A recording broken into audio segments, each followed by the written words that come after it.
sekali lagi, satu, kami menghargai keputusan KPU karena itu adalah lembaga yang punya kewenangan untuk mengumumkan hasil KPU. Kemudian yang kedua, keputusan paslon itu didukung karena ada upaya-upaya yang makin kuat bahwa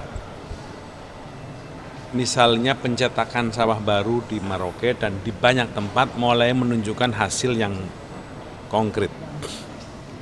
Laporan menunjukkan bahwa pencetakan sawah baru di banyak tempat, di Merauke, dan intensifikasi sawah, perbaikan irigasi, penambahan anggaran di bidang pupuk, termasuk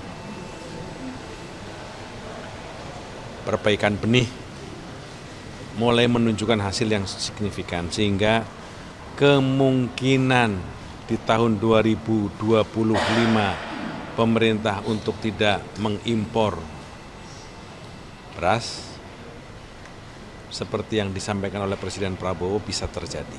Mudah-mudahan itu bisa terwujud, tapi menurut saya sih jangan dipaksakan, karena stok pangan meskipun sekarang ini longgar, cukup bagus, tetap stok pangan harus cukup kuat.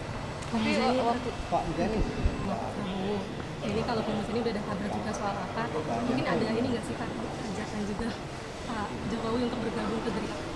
Ini soal kemarin Pak Prabowo kan G20 sama Narendra Modi bilang ada kesepakatan untuk impor beras bareng India. Apakah itu sudah ada kesepakatan antara India dengan Indonesia terkait impor beras? Prinsipnya stok pangan harus dijaga supaya persediaan pangan di dalam negeri harus cukup kuat. Dan Pak Prabowo akan berusaha sekuat tenaga untuk menjaga stok pangan dari persediaan yang bisa dihasilkan dari dalam negeri. Karena itu hasil panen akan dimaksimalkan dan beliau akan berusaha terus melakukan ekstensifikasi pencetakan sawah-sawah baru yang sekarang dilakukan dan intensifikasi sawah-sawah yang sudah ada dimaksimalkan, irigasi diperbaiki, benih diperbaiki, kemudian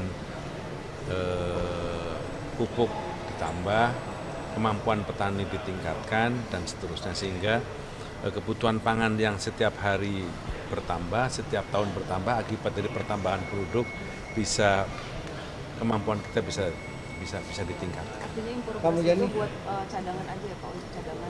Impor beras kalau dilakukan itu hanya untuk cadangan, kalau terpaksa harus dilakukan. Tapi kalau kami perhatikan itu hanya akan dilakukan jika kondisinya terpaksa. Kalau menurut cerita teman-teman yang di kabinet itu kondisinya aman sekali. Dan sekarang kondisi stoknya paling aman. Pak Muzani, pemerintah sedang membangun masjid negara baru di IKN. Ya. Harapannya seperti apa? Ya, masjid negara baru yang sekarang sedang dibangun di IKN bagian dari sarana dan prasarana yang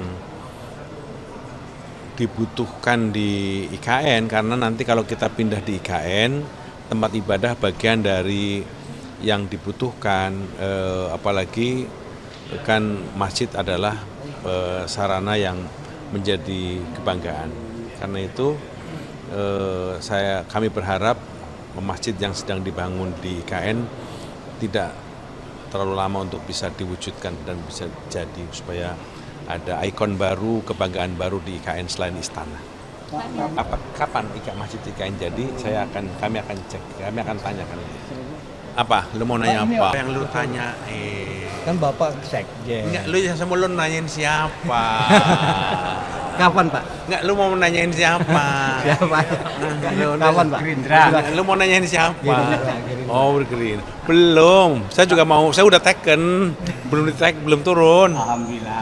Ini kapan? Ya mana tahu, beres itu Kan udah. sayang Pak, anggota dapil kita nih, sekarang dapil 5 Bogor kosong sekarang. Lah iya belum tenang aja pasti dilantik. Gitu. Udah. Aman.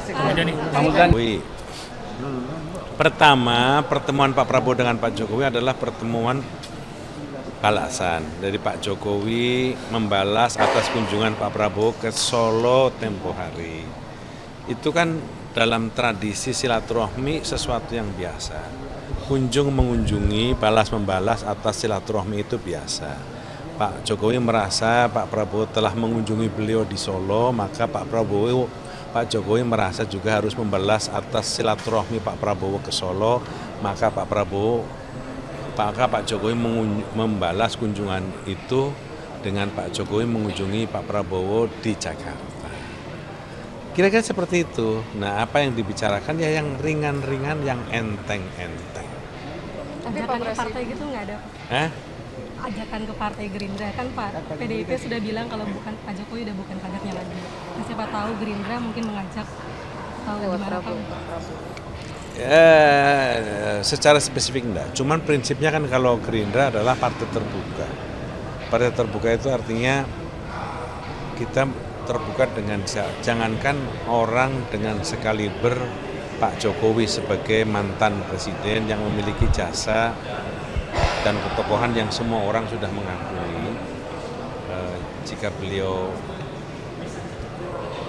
mau bergabung tentu bagi kami kehormatan yang amat besar. Karena itu kami merasa mendapatkan kehormatan, tentu saja. Tetapi kan akhirnya terpulang kepada beliau semua. Dan kita kan akan kongres nanti di bulan Februari 2025. Di situ mungkin ada kita nggak tahu apa kejadiannya gitu. Mas, Tunggulah. konflik Suriah dong, nasib UN kita di sana. Soal konflik Suriah mengenai nasib UN kita. Ini kan pemerintah melakukan evakuasi terhadap warga negara kita di satu negara konflik bukan sekarang saja yang terjadi. Di banyak kawasan ini sudah berapa kali terjadi sehingga prosedur baku yang sudah dilakukan mudah-mudahan bisa segera diterapkan bagi penyelamatan warga negara kita yang ada di Suriah untuk segera menyelamatkan warga negara kita akibat dari konflik yang sekarang terjadi di Suriah.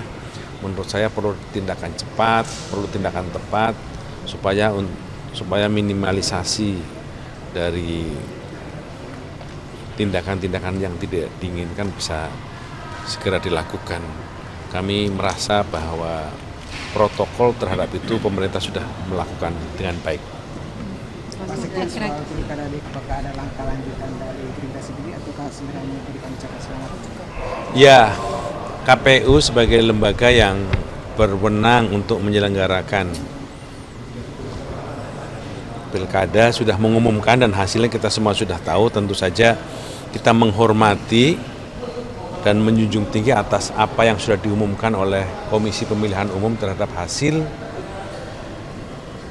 pilkada yang diumumkan oleh KPU di Jakarta. Dan kita menghormati itu, tetapi juga kita menghormati atas keinginan untuk melakukan gugatan terhadap persoalan ini ke Mahkamah Konstitusi. Kita menghormati, nanti proses itu biarlah nanti di Mahkamah Konstitusi yang memutuskan. Karena apapun proses itu terbuka untuk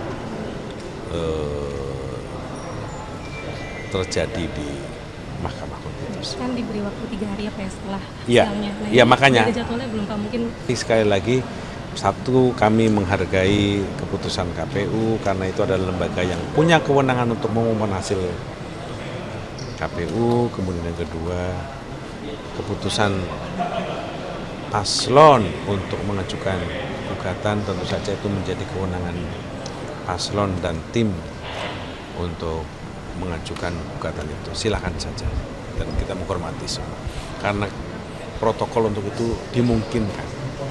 Tapi Pak Sekjen sendiri optimis bisa menggunakan diungkap karena dari siarannya sendiri kan sebenarnya nggak perlu. Nanti KMK ya yang akan kita perhatikan, kita ikuti semuanya ya. Soal PPN 12%, DPR dan pemerintah sudah menyepakati untuk dikenakan ke barang mewah. Kalau sikap MPR sendiri supaya kebijakan rakyat seperti apa? Dari kajian yang kita dapatkan begitu, artinya PPN tetap diperlakukan tapi hanya untuk barang mewah. Tidak dikenakan untuk makanan, tidak dikenakan untuk minuman, tidak dikenakan untuk transportasi, tidak dikenakan untuk kesehatan, tidak dikenakan untuk pendidikan, semua sektor yang terkait dengan kehidupan rakyat kecil tidak dikenakan PPN 12%, hanya barang mewah. Tapi tidak ada sekalipun efek tidak langsungnya tidak akan membebani rakyat. Enggak. Sebenarnya dari sisi itu nggak ada problem sebenarnya. Ya. Terima kasih. Terima kasih.